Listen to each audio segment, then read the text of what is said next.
Welcome to this daily digital micro webinar on synchronizing documents to your computer with OneDrive.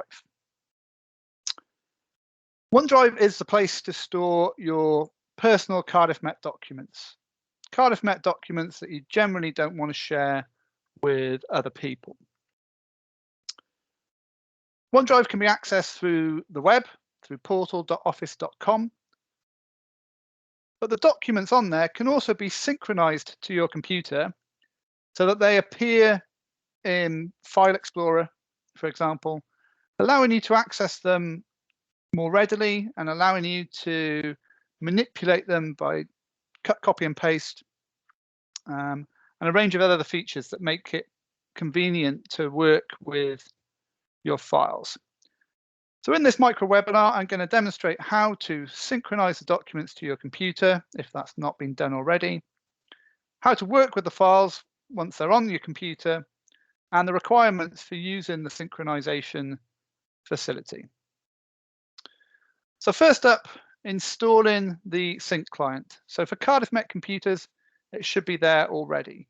If you've installed Office already on your computer, it should be there as well. If not, if you go to portal.office.com, let me just share my screen quickly.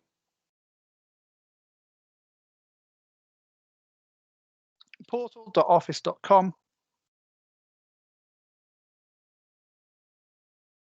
and choose the Install Office option. That installs Word, Excel, PowerPoint, Teams, and also this OneDrive sync client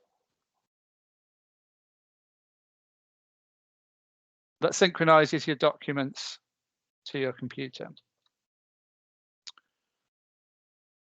So once you've done that, the next step then is to synchronize your documents. Again, this may be done for you already if you're on a Cardiff Met device. If not, you simply press sync, having gone to the OneDrive web app. So on portal.office.com, you've got your OneDrive web app here, top left-hand corner. Press the sync button, and then just follow the couple of steps. So firstly, allow the website to open links. So allow OneDrive to open that link. So you just put a tick in there and click on Open Microsoft OneDrive. Sign in using your Cardiff Met Office 365 account. So staff SM and then your staff number at cardiffmet.ac.uk.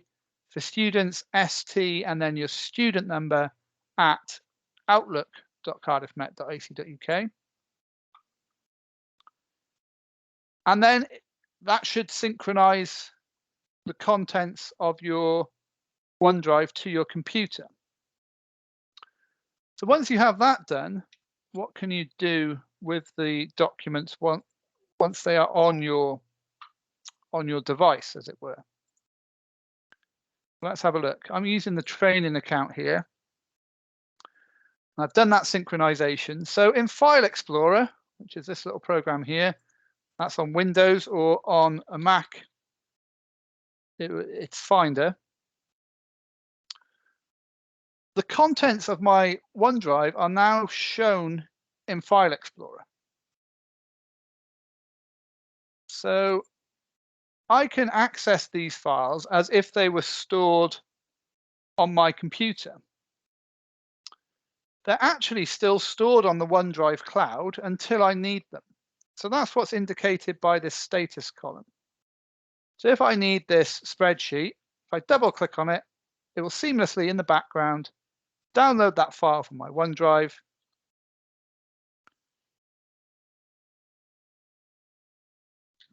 Come on.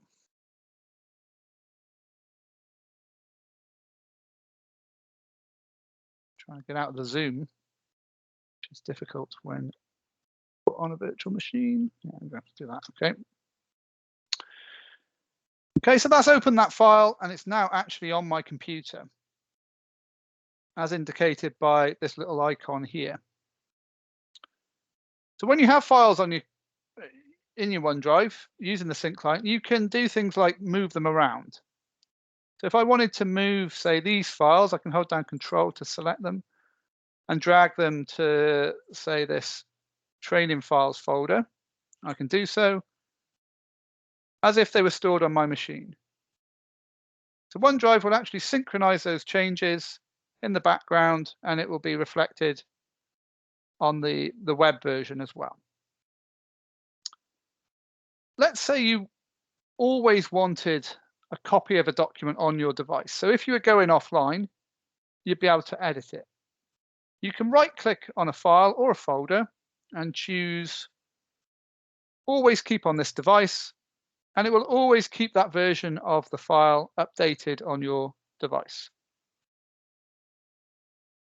If you want to free up space, you can kind of do the opposite and say, free up space, and that will offload all of the files from the device up to the cloud to free up space on your hard drive. Some other nice features are you can share directly through the OneDrive sync client.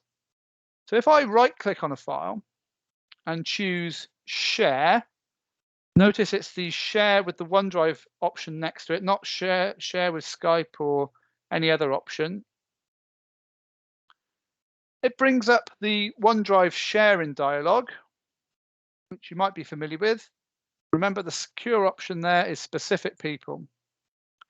So you can set whether they're allowed to edit it, and you can select who has access to it, and so on, directly from the OneDrive sync client. Likewise with version history. So version history maintains a list of revisions to your document. If I right-click on a file, I can access the OneDrive version history directly from my sync client. So I could view that file as it was earlier. I could even restore it if I needed to. Another benefit is you can save directly to your OneDrive from applications that aren't OneDrive aware natively. Okay, so for Office, you can always save to your OneDrive. For something like Notepad++ or Photoshop, if I try and save a file,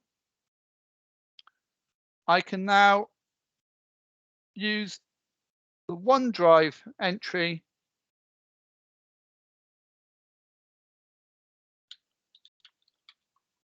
to save that directly to my OneDrive. Because these files are now being stored on the computer, you do need to have certain requirements in place, certain requisites in order to use the OneDrive sync client. So I'll post a link to this guide in a second. But essentially, your device needs to be secure. So you shouldn't share your device with other people. If you do, then you could have separate login accounts, and there's guidance there as to how to do that. You need to keep your device up to date with operating system updates, Windows updates, Mac updates, and with a good antivirus product that, again, is also kept up to date. So staff computers will have antivirus. If you're on Windows, Windows Defender is fine, again, if it's up to date. Or you can download Sophos. Staff and students can do that through Apps Anywhere for free. The other thing is the device should be encrypted so that if someone gets hold of the device, they can't open the files on the hard drive because they're scrambled. Okay, so for Windows, BitLocker is the best way to do that. For Mac OS, you can enable File Vault. So what I'll do now is stop the recording, and then we'll have some time for questions.